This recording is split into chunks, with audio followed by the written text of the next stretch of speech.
waxaana xubin u dhaqdhaqaaqa dadka barakacayaasha ay ku sugan Qoloji iyo dadka ku dhibaataysan balbalayti weli ku harsan ay ku go'doonsan iyo dhammaan xuduudaha dowladdeegaanku ay la wadaagaan maamulka Oromiya. waxaan ka cabanaynaa dadkaas soo qaxay 3 sano ka hor ee ku rafaadsan ee ku dhibaataysan xerada Qoloji oo ilaa iyo hadda aan helin wax gargaar ah. dadkan markay yimin rabeen ay yimaadeen meesha waxay islaayeen dadkiina u tagaysaan oo waa la idin soo dhaweynayaa oo cadowgii idin soo qaxiyay idilay way idin ka roonayaan, laakiin waxaa muuqata inay aan loo badanqanin oo waxa weeye ay u darsadeen dhulkii ay ka yimideen oo dhibaato badan ay kala soo dirsadeen meesha iyada waa dadka soo qaxay ee Qoloji ku sugan. hay-adihii xuquuqda aadamaha ee soo bandhigila dhibaatada dadka haysata waa looga dhaartay. xeerkaas oo ah inaan wax saxaafadii ayna geli karin, inaan la soo bandhigi karin dadka dhibkooda. qodobo noocaas oo iyagu ay samaysteen ayay ku dhaqmaan oo dadkiina ay ku cunaqabateeyeen. qof walba oo soo bandhigi lahaa dadka xaaladda ay ku sugan yihiin waxaa ka hortaagan xafiiskaas oo dadka matala halkii la rabay inuu waxa weeye magaca uu wato uu ku shaqeeyo oo dadka ay wax u qabtaan. waxaa kaloo ay sameeyeen mucaawimo fara badan oo hay-adaha bixiyeen, safaarada ay bixiyeen, dowladda federaalka ay bixisay, ganacsatada deegaanku ay bixisay, dadka ay ugu daaqeen ayaa la musuqmaasuqay. xisaabta lacagteen hayna ilaa hadda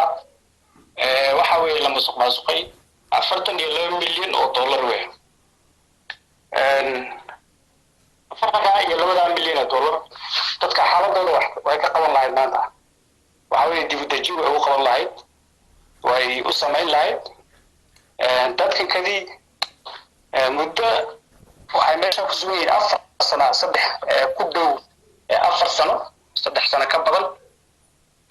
dadkii iyaga la midka ahaa ee Oromada ahaa ee deegaanka Soomaalida ka qaxay dhammaan guryaha loo dhisay, dib u dejin baa loo sameeyay, shaqo abuur baa loo sameeyay, waa la badbaadiyay. dadka reer Qoloji waxay noqdeen iyagu lama ooyaan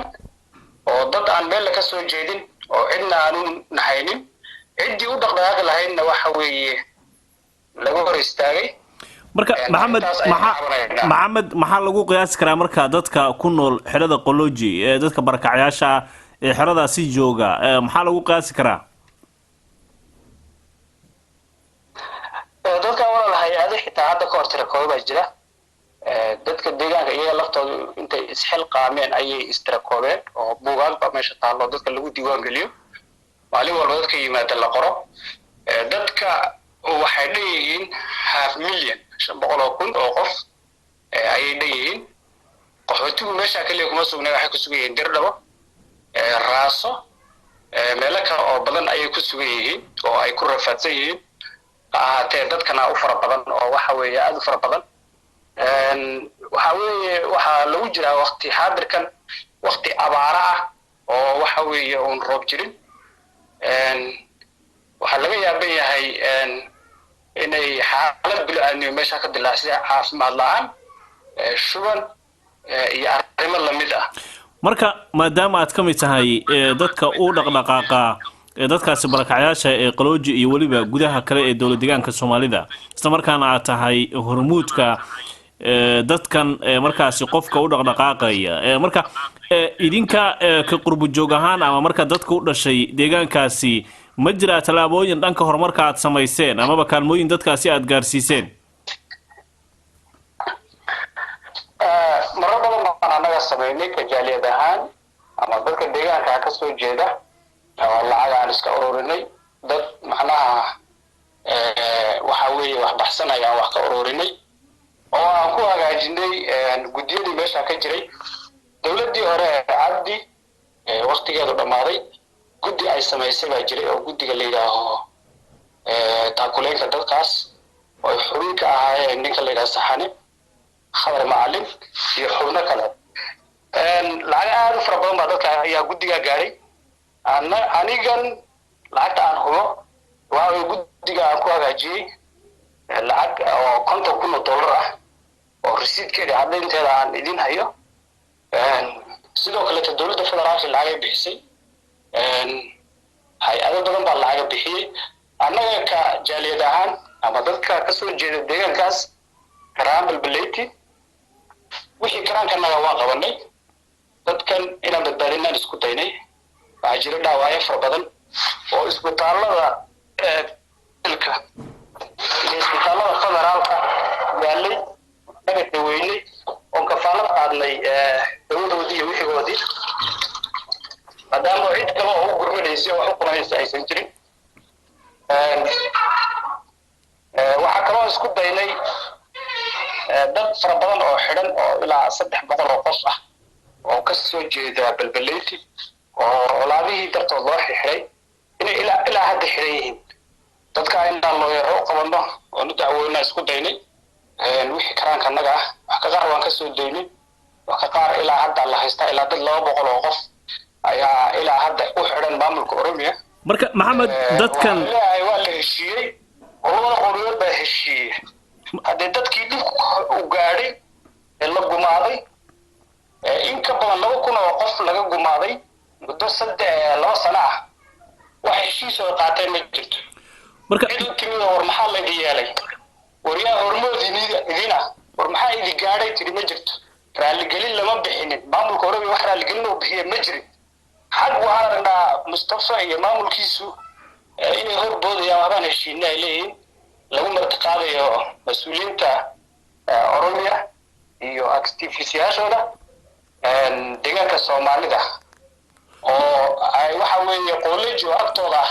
dhibkii iyagu ay geysteen ee dadka soo barakiciyeen xitaa laga qarinayo oo la tusaynin oo marka maxamed dhibkanaad geysateen bal fiiriya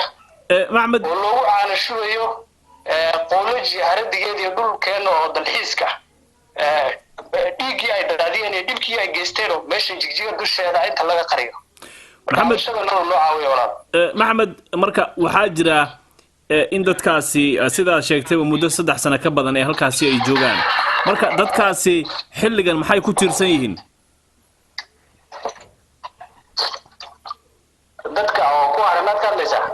dadka ku sugan xerada qalooji markaasi maxay ku tiirsan yihiin oo kaalmo ah dadkani horta waxay u badnaayeen dad oo xoolo leh oo maalqabeeno ah waxaa dhacay dadkii xoolahooda wixii laga qaatay laga dhacay mooye wixii kale inay iska soo gadgadan jireen soo xaraashteen intaa hadda meesha ay deganaayeen ay xoolahooda ay ku noolaayeen dadka dad xirfad leh oo inkaarad oo waxa weeye shaqaysan yaqaano oo aad u wanaagsan weeye iyaga ayaa isdabra kii qaraabadiisu ay dibadda ku maqan tahay waxa weeye qaraabadiisu ay wax u qabato iyo kii isagu isdabra inta badan iyaga isku tiirsan waxaa jira waxa aan saa u badnayn oo dowladda oo kelilka ay u qabato oo raashin iyo wax saa oo 3 bilood wax yar la siiyo oo waxa weeye galli iyo wax saa ah intaana waa la musuqmaasuqaa oo waxa weeye ninka xerada haysta oo la yiraahdo Cabdi Dheere ayaa sida la sheegay ama caddeynteeda aan hayno ka gata baabili iyo maamulka Oromia oo ka weeciyo toos uga weeciya caddeynteeda inaan haynaa marka dadka xaaladooda ilaahay u wada qiyaasi kara waxa kale oo meesha ku jirta dadka waxay u badan yihiin caruur boqolkiiba 70 waxay u badan yihiin caruur dhalinyaro ah caruurta waxa ku dhacay mustaqbal la'aan waxbarasho la'aan future la'aan toos ayaa ku dhacday waxay u baahnaan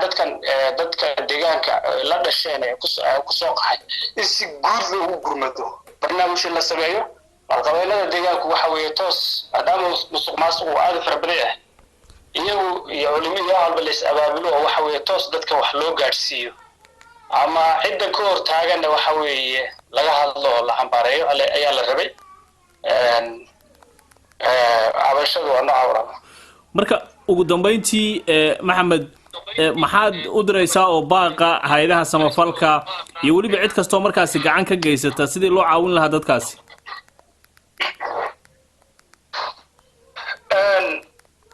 abashada markaan ka soo gudubno baaqa iyaga wuxuu ku aadan yahay dadkan kadii nafsigii iyaga waxa weeye laga galay ayaa ilaa hadda hulcaya oo waxa weeye musuqmaasuqa